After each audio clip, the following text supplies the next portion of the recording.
मैं हारा थका बेमन सा आज ऑफिस से घर आया ही था कि मैंने अपनी पत्नी को देखा। वो देखने से ही काफी उखड़ी उखड़ी लग रही थी। उसे देखते ही मैं समझ गया था कि जरूर ही कोई तो बात है। इसलिए मीनाक्षी इतनी रूखी रूखी सी लग रही है।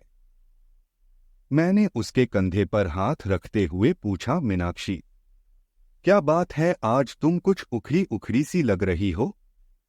तो उसने मुझे खा जाने वाली नजरों से देखा और भड़कते हुए बोली, आपको क्या है? फिर चाहे बेटी ट्यूशन से फीस न देने की वजह से बेइज्जत करके भगा दी जाए, या फिर बेटे पर स्कूल ड्रेस के जूते न होने की वजह से उसके स्कूल की फुटबॉल टीम में खिलाने से मना कर दिया जाए। आपको क्या? आपको तो बस सुबह 9 बजे जाने और शाम को 8 आने और फिर चद्दर तान के सो जाने के अलावा एक पल की भी चिंता नहीं है।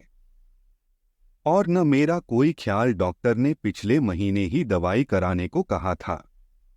नहीं तो मर्ज कभी भी अपने पैर जरूरत से ज्यादा पसार सकती है। कभी तुमने ध्यान से देखा है मेरे चेहरे की ओर? ये झुर्रियां, बेउम्र पकते हुए बाल, जवानी में ही बुढ़िया बनती जा रही हूं। एक पैसे की दवा भी नसीब नहीं है मुझे। ये सब तो छोड़ो, गर्मी में बच्चे तपते रहते हैं, एक पुराना कूलर लेने तक की हिम्मत नहीं हो रही है तुम्हारी। मैं बेड पर बैठा नजरें झुकाए अपनी नाकामी पर शर्मसार हो रहा था। बीवी बच्चों की परवरिश और उनकी जरूरतों का ध्यान रखना मेरा कर्तव्य है, पर क्या करूं? ये मेरा दुर्भाग्य ही तो है। बिजली के बिल से लेकर घर के राशन पानी तक की कीमतें आसमान छू चुकी है और पगार बढ़ाने के नाम पर दफ्तर में धमकी दी जाती है। नौकरियां कभी भी जा सकती है, काम नहीं है ऑफिस में, इसलिए वही पुरानी पगार पर काम करना मजबूरी बन चुकी है।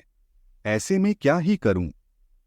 मैं बैठा बैठा अपनी परिस्थिति से दो चार हो ही रहा था कि घर की दरवाजे पर किसी के आने की दस्तक हुई। बच्चों ने गेट खोला तो पिताजी थे। अपने दादाजी को देख के बच्चे तो खुशी से उछल गए, लेकिन मेरी सांसें तेज हो गई। पत्नी ने फिर से मेरी तरफ ऐसे देखा जैसे मानो वो कह रही हो, अपना पेट पालने के लिए तो अपने गुर्दे गिरवी रखने की नौबत है। अब ऐसे में पिताजी अकस्मात आए हैं तो जरूर कोई आर्थिक समस्या होगी। मैं जल्दी से उठ के पिताजी के पास गया और नजरें चुराते हुए उनके चरण स्पर्श कर उन्हें बैठने को कहा। मीनाक्षी ने भी उन्हें चरण वंदन किया और खाना खाने के लिए कहते हुए किचन में चली गई। अब मैं और भी अकेला महसूस कर रहा था। मीनाक्षी तो मुंह छिपा के किचन में जा चुकी थी। मुझे डर था पापा कहीं पैसे की कोई बात न कर दे, इसलिए मैं जल्दी से जल्दी बच्चों को बुला के उनके पास किया और खुद वापस कमरे में चला गया। पिताजी भी मुझे जाते हुए देख रहे थे।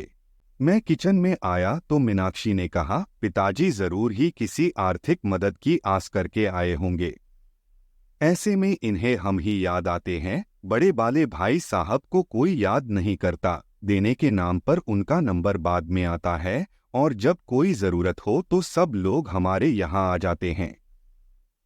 वैसे तो ये शब्द मीनाक्षी कभी नहीं बोलती, पर इस बार उसके घर की तन्हाली इस लेवल पर थी कि उसे मरने के लिए अगर जहर खरीदना हो तो उसके लिए भी पैसे का इंतजाम न के बराबर ही था।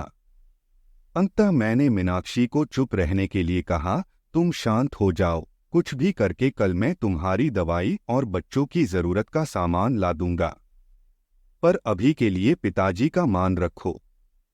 उनके सामने घर में कलेश करने का मतलब उनकी मान मर्यादा के खिलाफ है।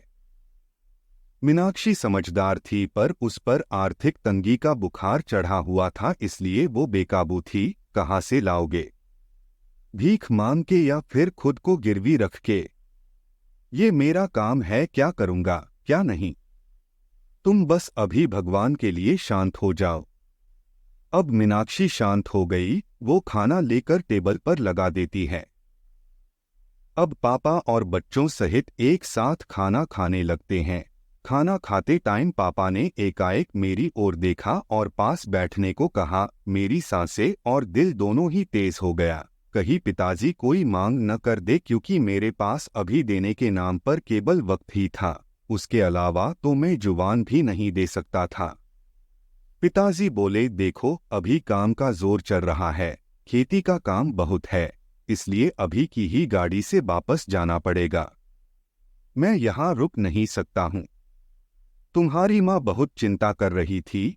पिछले कुछ महीनों से तुम फोन और बात बहुत कम कर रहे हो, और ऐसा तुम तभी करते हो जब तुम किसी परेशानी में होते हो। ये तुम्हारी बचपन की आदत है, इसलिए तुम्हारी माँ के जोर देने और मुझे मुन्ना और मुन्नी की याद सता रही थी, इसलिए मैं आ गया। यहाँ तक तो ठीक था। अब मैं अवाक बैठा था कि अब पापा क्या कहने वाले हैं। मैंने एक नज़र मीनाक्षी को देखा तो वो किचन की चौखट पकड़े पापा की आड़ किए हुए खड़ी थी, और पापा आगे क्या कहने वाले हैं जानने के लिए उत्सुक हो रही थी। लेकिन आगे पापा ने अभी कुछ कहा नहीं, बस खाना निपटाया और मुंह हाथ धोए। अब पापा ने अपने कुर्ते की जेब में हाथ डाला और एक नोटों की गड्डी निकाली और मेरे ओर बढ़ा दी। ये देखकर मैं अवाक और सकते में आ गया। एक पल के लिए मैं स्तब्ध और निःशब्द ही खड़ा रहा। पिताजी ने कहा, अरे पकड़ो भी भाई, अब इतने बड़े भी नहीं हो गए हो कि हमारी दी हुई आशीर्वाद को ग्रहण न कर सको। वैसे भी इस बार फसल अच्छी हो गई थी, इसलिए कोई दिक्कत नहीं आई। अब उन्होंने मीनाक्षी की ओर इशारा करते हुए कहा, बहू का और बच्चों का अच्छे से ध्यान रखो, देखो कितनी कमजोर हो रही है, और अपना भी। उन्होंने पैसे मेरे हाथ में रख दिए। मेरी आंखें भर आई थी, और वो बचपन के दिन याद आ गए जब पापा हमें स्कूल जाते वक्त 4 आने ऐसे ही हाथ फैलाने पर रख दिया करते थे। पर बस अंतर इतना होता था, उस वक्त मेरी आंखें झुकी हुई नहीं बल्कि प्यार और दुलार से ऊंची होती थी। फिलहाल मीनाक्षी और मैं दोनों ही गलत साबित हो चुके थे, इसलिए खुद की नजरें खुद से ही नहीं मिल पा रही थी।